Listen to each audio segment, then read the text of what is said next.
iyo umuntu yapfuye intoryi urazizi izibarya mfata agati bita gasana ngatungaho intoryi 8 narangiza nkazingira mu rubugo uraruzi ikivumu igishishwa cy'ikivumu n'icabagandi bahambamo none tugacana umuriro wa muriro bacana umuntu yitabye Imana tugafata za ntoryi nkazotsa nk'uca brushete y'inyama ikikwereka ko mfite imbaraga nuko ngira abagore 13 mu Rwanda ninje gusa ariko ubundi ubwo wa mugani wawe ubigenza ute?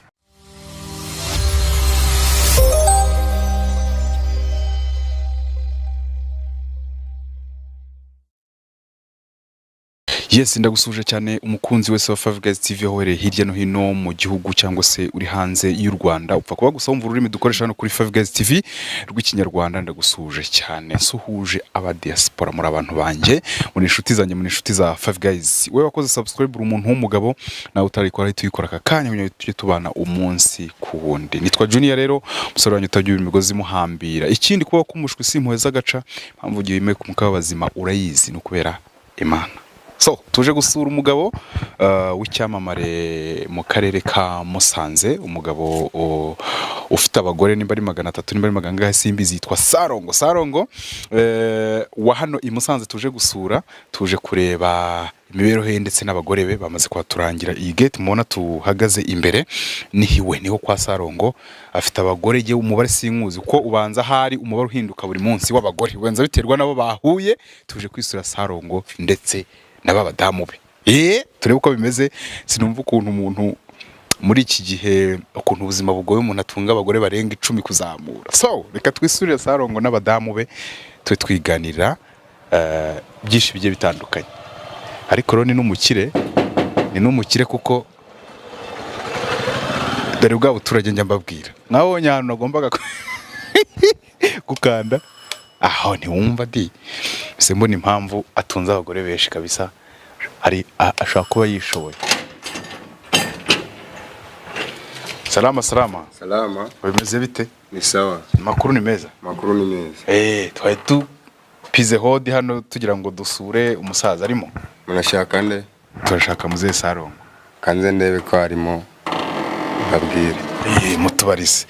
Yani bya bindi hano kuri Five Guys TV tujye ni kucyo tujye tubigenza handi ujya gusura umuntu utamubwiye ariko bikaba ngombwa ko utegereza nimba uburenganzira wabona tunagarukiye hano nta wamenya. By the way ngira ngo mwarabonye ko Five Guys TV twasohoye indi content nshya ya comedy twa Juju Skits tugiye kujya tubatamo ibintu biryoshye bya comedy izajya bahereza message zigiye zitandukanye kugira ngo aho uri hirya no hino ujye uryoherwa ariko nanone wanigiye muri iyo video hari message wakuyemo. Urezi Five Guys TV tubategura video zifite umumaro gusa. Mugabo ntanga nindera nde mugabo natanga ubungu n'amaji mugabo ntanga n'amaji. Urabizi ko hano twakubita video ziri serious tukajya kwa amaji tugateka cyese tugahinga tukagira gute byinshi murebera hano biba bifite umumaro cyane. Mugabo turamubonara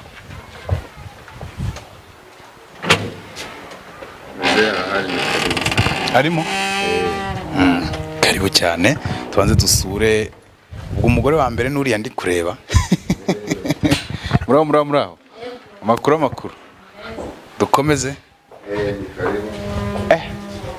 umugabo ariko ni umusirimu di dukomeze mu nzu. So gahunda ro kwiteye tugiye gusura Sarongo ndetse n'abagore be twiganirira.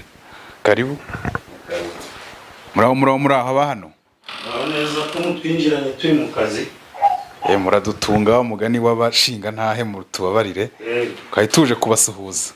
Murakoze muturutsaga agagana. Nitwa Junior nyamakuru wa Five Guys TV online. Musanze hari umuntu tuvugana uri hanze muri Amerika mwakampaye akanya gakeya nkabanza navugana nawe ariko wenda wadusuhuza. Kubasuhuza nta kibazo mukomere. Ni wowe bwana Sarongo? Je Dr Sarongo Mayanja ndo muvuzi gakondo. Okay, murakoze cyane muturutse hehe muje gukora iki muri abanyamakuru? Nkubwiye nitwa Junior kuri Five Guys TV online TV. yego murakoze cyane. Yewe nabonye amavideo yawe menshi agiye atandukanye bati mugabo ufite abagore 100 mu kanya hanze ndavuze ngo nabagore 300 hanza nakubeshye uri muntu cy'ubundi. Jewe ndi Dr. ndi umuvuzi gakondo. Mfite abagore 13 ariko abo nerekanye 12 undi muzanye vuba afite atuye afanga. Ufite abagore 13. Reka bari cyo kintu duheraho. Abagore 13 nundi mushyashya uje vuba amaze ukwezi. Ubwo ni 12 werekanye ubushize nibo twari twabonye noneho ukagira nundi mushyashya. Nuko mu ntungu yaba yagiye mu kazi nawe nakamuberetse genda umuvuzi gakondo wabigize umwuga hagira abana 31 abakobwa 9 n'abana 22 b'abahungu. Hano rero abantu biraza kubagora kubyumva batari kubareba. Abo abagore ndetse n'abana nabo twari tuje kureba hano uretse ko tugusanze mu kazi kawe nakuraza kukatubwiraho bari he. Abagore banje baba bagiye mu kazi wabinteguje bose bari guhurira ahantu hatandukanye. Jewe ubundi ndi umusirikare wamugariye ku rugamba rwo kubohoza igihugu. Umugore umwe atuye i Kigali Masaka mu nzu Perezida wa Repubulika ndamushima cyane yaduhaye nk'umusirikare wamugariye ku rugamba. Nkaba ntuye ni Muhanga. Nagize ubushobozi rero mbasha kububakira hano hatandukanye niyo mpamvu tabasanze hano baba bagiye mu kazi. Bivuze ngo ubwo umwa abukwe n'undukwe abagore banje bose bafite uko babaho. Bamwe bagiye mu kazi bamwe n'abatayeri abandi n'abacuruzi. Niyo mpamvu rero murantunguye musanze mvugana n'umuntu niyo mpamvu nari mbanje kusa nutabaha karibu neza. Nandi kuvugana n'umuntu uri muri Amerika. Umugore we yari yaramutwaye ibintu byo mu nzu akajya amuca inyuma ajya mu bandi bagabo. Rero hano ndabona ngira ngo urabona inkoko hano ni igitambo navuganaga nawe rero kwaro kugira ngo amahembe yanje nyahe agashimwe yuko yakoze. Yego inkoko n'ubundi nari buyikubazeho ko urumva ninje mbona bisa nk'ahari naringize ngo ahari muri kubaga inkoko ndabona ari niba nabyita ngo n'umurambo wayo sinzi kubera ikiraha nyine mwayishe. Iyi nkoko ureba rero ni igitambo ikintu kijyanye n'amahembe arakora kandi bakayashimira. Nashimaga nuko utaruza umuntu mvugana nawe ari hanze muri Amerika. Yambwira agashima mpamagara ubonye ko mbabwiye ngo muretse gake niwe nabanshaga kuvugana nawe ashaka guhigura gushima niyo mpamvu ubona iyi nkoko rero. Igitambo rero kijyana n'amaraso. Yego uvuga ngo umaze kumena amaraso y'inyamaswa kakanya. Amaraso y'inyamaswa ni ngombwa ntabwo ari ibonetse yose.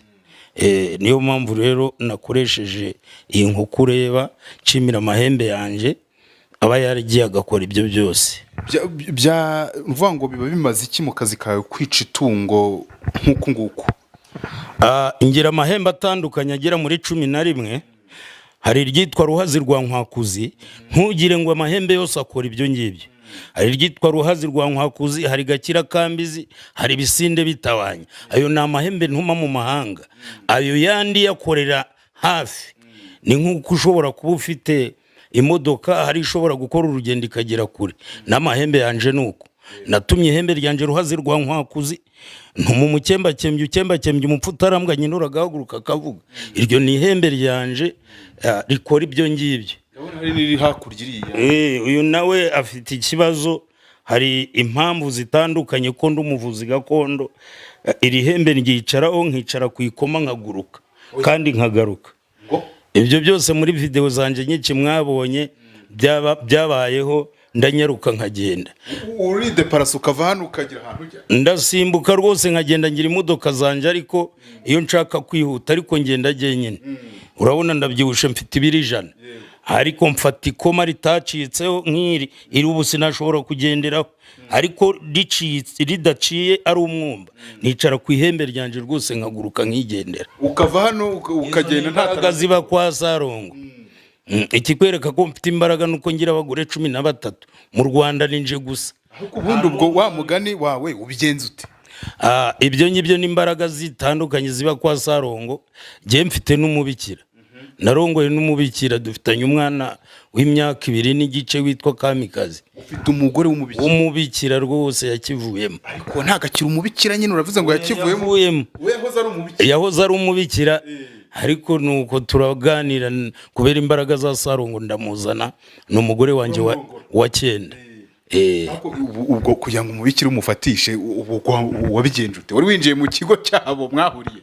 Choreba nawe twamuhaye lift, nari mvuye ahantu kuvura ahantu bita Iruri, tuza tuganira tumuha lift, tumugeza ahantu bita Buranga ku Rwibutso. Ubwo rero murebye ndamukunda. Ubwo twari twahanye nimero, aza kunsura rero nsuye mukubita umuti wanje bawita Sekoteka. Turasangira, arambwira ati ndikumva ntazasubira mu ninje muntu wabyaranye n'umubikira rwose avamo, ariko nta cyaha nakoze. Kuko yari kubaho ngo umukobwa witwa Kamikazi, ejo hazaza ashobora no kuba umuyobozi ukomeye akagira abafasha. Ariko rero sinasebya ngo abantu, sinavuga ngo abagabo bose bazana abikira. Ninje mu Rwanda utunze umubikira, kandi ninje utunze abagore benshi bahuza rwose, bahuriza hamwe. Ariko ubundi babana bate tutabeshya? Jewe abagore banje bose ni babucura iwabo. Yes. Bose ni babucuri wabo, babana neza. Urabona nk'uru rugo n'urw'umugore wa 4. Aka kagari ntuyemo ntuye ahantu 7. Kandi ikindi mu murimo nkora, kuko aba ari umurimo ubasha kudufasha, ndera abana b'imfubyi barenga 9. Ikindi nishurira mituweli, na nimugoroba nayitanze. Buri mwaka nishurira abantu 31 mituweli buri ahantu ntuye. Urumva rero nabyo ni umurimo mwiza.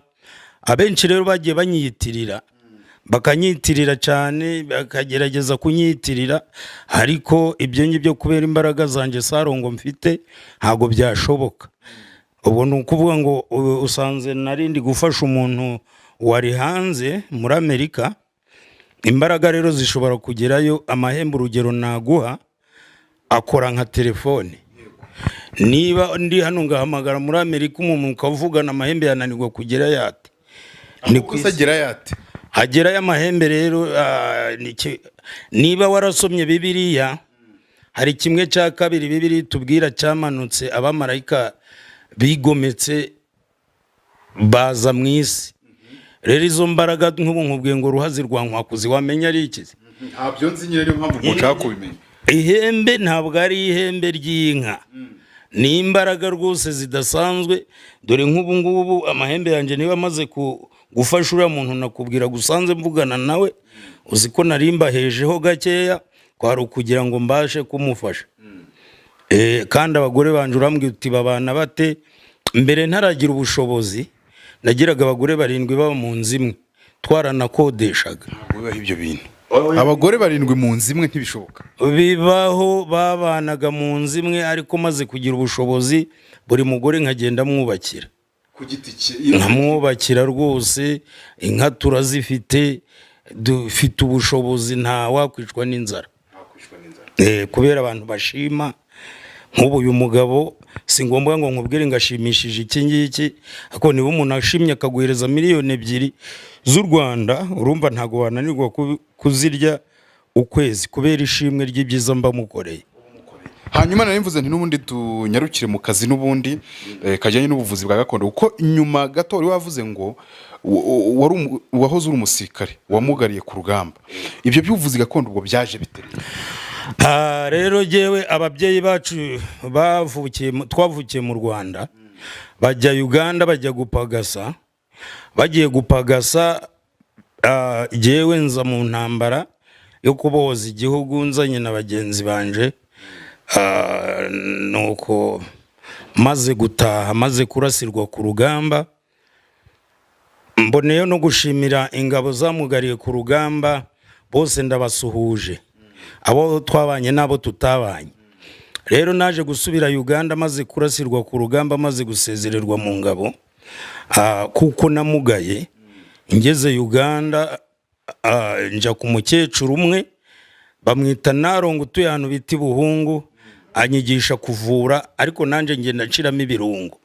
we akoresha rubare mu kinyarwanda navuga nyabingi.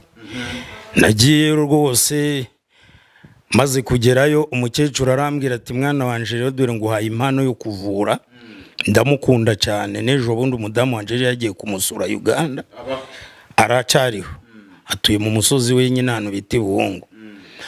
Nawe abashije kunyumva, ndamusuhuje, ndamukunda cyane.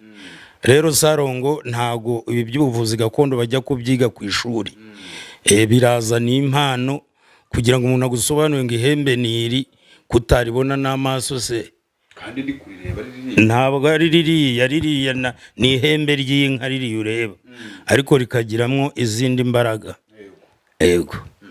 Hanyuma ubihuza ute rero, kuko tugusanze uri online niko nabyita, uri muvugana n'abantu, ndi kubona hari n'abandi bantu bari hano wenda baraza kudutunga tutaba twabangamiye. Aba bari hano wenda ni bantu ki, kugira ngo aba bantu buri wese afite ikibazo cye. Urabona uyu mukobwa wicaye hano afite ikibazo cyamuzanye, si ngombwa ngo nkikubwire ke ntacyo aravuga. uburenganzira Usanze nkivugana n'abantu, urabona hari abantu batandukanye, hari n'abarwayi bari mu gikari baryamye bagihabwa imiti. Nta bitaro ngira, ntago ntanga ibitanda, ariko umuntu aje aturutse kure ntago wamubwira ngo ugenda ngo ntabwo urakoze. Hanyuma nari ndimo mvuga nti ubihuza ute no kuvuga ngo uri kuri internet, cyane ko abantu barabizi ko internet igezweho ubu ngubu niyo dusanga ibintu byose hano online. Ubihuza ute rero, ukorera akazi kawe gute ubifashwemo na internet nka kuriya wari uri kubigenza? Umuntu uri hanze rero mu bihugu bya kure, kuko isi yose bimbona, ngerageza iyo mbonye amazina y'umuntu, iyi sura umubiri ntabwo ari umuntu, ubwo izina ni ryo muntu. Kumenya izina yiswe n'ababyeyi akivuka, aho ngaho ngomba kumufasha, kuko mfata amazi. Ndaguha urugero rwa mbere. Uganda iwacu iyo umuntu yapfuye, intoryi urazizi izibarya. Mfata agati bita gasana, ngatungaho intoryi 8, narangiza nkazingira mu rubugo. Urubugo uraruzi, ikivumu, igishishwa cy'ikivumu nico abagande bahambamo. None tugacana umuriro, wa muriro bacana umuntu yitabye Imana, tugafata za ntoryi nkazotsa nk'uca brushete y'inyama. Mu gitondo iyo dufashe ziriya ntoryi nkazipfunyika mu rubugo, nkarambika mu isanduku, iyi ngiyi bajya gushinguramo. Uzi impamvu mba mbikoze gutyo? Iyo bamushinguye giye ngafata inzogera yanje, ikorewe nta kibazo, mpereza kwako kebo. Ntabwo nabikora ubwo wa muhungu wawe nayibu. Mperezana inzogera yanje uri kureba rero ntabwo ari inzogera isanzwe. Genja ku gituro ngahamagara, wenda kamvuga urugero umuntu yitwa Kubwimana, nkavuga ntuyu ni umukembakembye umupfu utarambwanye intura, agahaguruka akavuga. Intura mvuga ni intoryi. Iyo rero yazihambanwe mbyumva nka telefone akavuga ngo ncanoge intura nzijya, Ibyo ni ibiki? ngo ndacaha intoryi ndaje, ntago yavayo. Ariko iyo batamuhambanye intoryi, ndamuhamagara akazamuka nkamuhindura umusambwa. Musambwa urawuzi? Ni igini. Uje wumva amagini? Ujya uyumva gusa, ukumva bunaka ngo haba impanuka kubera amagini. Rero uwo mu Rugande tuhita umusambwa. Ibyo Sarongo ni nje ubikora muri Rwanda.